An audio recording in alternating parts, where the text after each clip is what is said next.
नमस्कार। चलिए आज सीधे चलते हैं नागपुर के बिल्कुल बीचों बीच, जहां आधुनिक शहर के शोर शराबे के बीच शान से खड़ा है सीताबर्डी किला। ये सिर्फ ईंट और पत्थरों का कोई आम ढांचा नहीं है, बल्कि ये अपने आप में सदियों की कहानियों, भयंकर युद्धों और कूटनीति का एक जीता जागता गवाह है। इस एक्सप्लेनर में हम इस ऐतिहासिक धरोहर के हर एक पहलू को गहराई से समझेंगे। देखेंगे कि आखिर आज के समय में भी ये जगह इतनी प्रासंगिक क्यों है। तो चलिए बिना देर किए शुरू करते हैं। आज हम जिन मुख्य बिंदुओं पर चर्चा करेंगे वे हैं: पहला, किले का शाही उद्गम; दूसरा, सीताबर्डी का ऐतिहासिक युद्ध; तीसरा, एक शांतिपूर्ण स्मृति स्थल के रूप में इसकी पहचान; और चौथा, इस ऐतिहासिक यात्रा की पूरी योजना। भाग 1, किले का शाही उद्गम। बड़ी टेकरी और छोटी टेकरी, इन दो पहाड़ियों के ठीक ऊपर ये किला मौजूद है।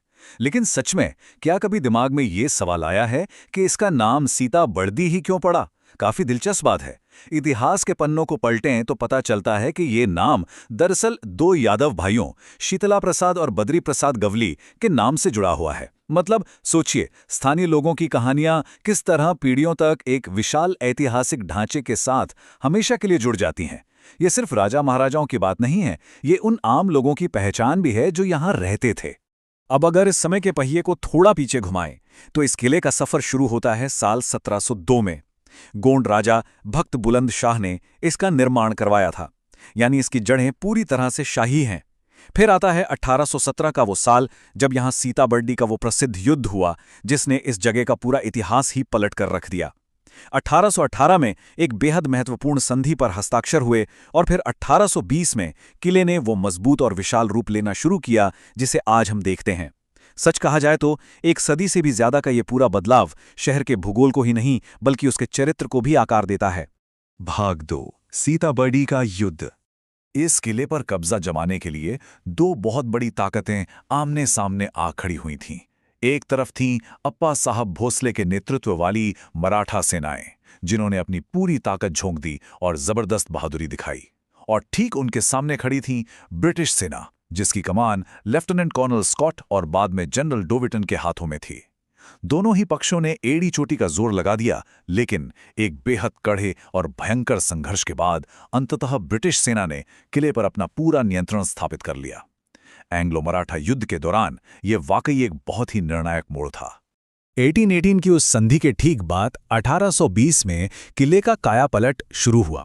जरा एक पल के लिए इस जगह की कल्पना कीजिए। जैसे ही कोई इस किले की ओर बढ़ता है तो विशाल पत्थर की दीवारें और ऊंची प्राचीरें साफ दिखाई देती हैं। यहाँ वो मजबूत तोपखाने भी मौजूद हैं जिन्हें ब्रिटिश काल में इस तरह डिजाइन किया गया था कि पूरे शहर पर पैनी नजर रखी जा सके। किले के अंदर के घुमावदार रास्ते और इसके मजबूत द्वार इस तरह से बनाए गए थे कि कोई भी दुश्मन आसानी से अंदर ना घुस सके। आज भी इसका पूरा लेआउट देखकर उस दौर की अजेय सैन्य रणनीति का साफ साफ एहसास होता है। भाग 3, एक शांतिपूर्ण स्मृति स्थल। अब युद्ध के उस शोर शराबे से निकलकर आज के इस शांतिपूर्ण माहौल की ओर बढ़ते हैं। वर्तमान में ये किला भारतीय सेना की देखरेख में है और यहाँ का कड़ा अनुशासन देखते ही बनता है। 2019 तक इसे मुख्य रूप से एक सक्रिय युद्ध स्मारक के रूप में रखा गया था। ये उन सभी वीर सैनिकों के लिए एक सच्ची श्रद्धांजलि है जिन्होंने एंग्लो मराठा युद्ध में अपनी जान गंवाई थी। और हाँ, क्योंकि ये किला पहाड़ी पर स्थित है तो यहाँ से पूरे नागपुर शहर का जो पैनोरामिक नज़ारा दिखता है ना, वो सचमुच लुभावना है। लेकिन ठहरिए, इस सैन्य इतिहास के बीच एक और बेहद चौंकाने वाला पहलू भी छिपा है। क्या ये बात मालूम थी कि भारत के स्वतंत्रता संग्राम के दौरान महात्मा गांधी को इसी किले की एक छोटी सी कोठरी में बंदी बनाकर रखा गया था?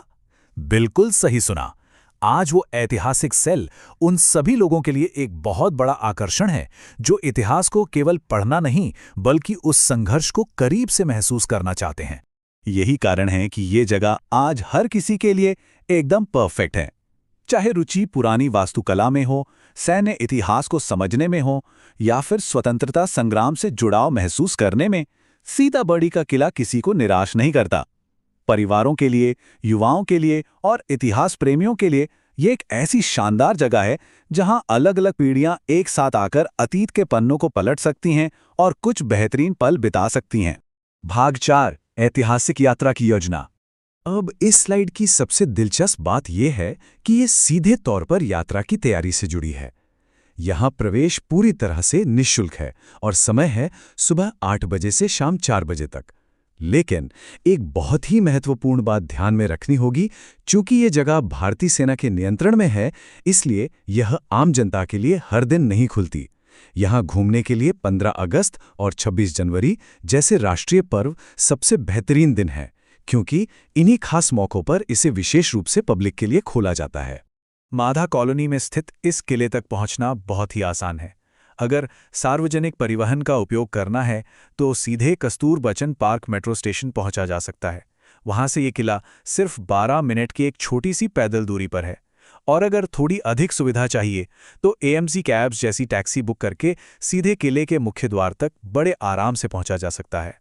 और हाँ, किले के दर्शन करने के बाद आसपास घूमने के लिए भी कई बेहतरीन विकल्प मौजूद हैं। बिल्कुल पास में ही कस्तूर चंद पार्क, प्राचीन श्री गणेश मंदिर टेकरी, रमन विज्ञान केंद्र और बेहद खूबसूरत स्वामी नारायण मंदिर स्थित हैं। कुल मिलाकर इन सभी जगहों को अपने लिस्ट में जोड़कर एक परफेक्ट और यादगार डे ट्रिप की योजना बनाई जा सकती है। तो 1702 के शाही निर्माण से लेकर भयंकर युद्धों तक और गांधी जी की कैद से लेकर आज के इस शांतिपूर्ण सैन्य स्मारक तक हमने इस एक्सप्लेनर में एक लंबी यात्रा तय की। अंत में एक बहुत ही गहरा सवाल जहन में आता है। जब कोई उस ऐतिहासिक मिट्टी पर खड़ा होता है जहां कभी बड़े बड़े साम्राज्यों का टकराव हुआ था और जहां गांधी जी ने भारत के भविष्य के बारे में विचार किया था, तो सीताबर्डी में इतिहास का कौन सा हिस्सा सबसे पहले महसूस करना चाहेंगे? आज के हमारे इस एक्सप्लेनर में बस इतना ही। इतिहास की परतों को ऐसे ही एक्सप्लोर करते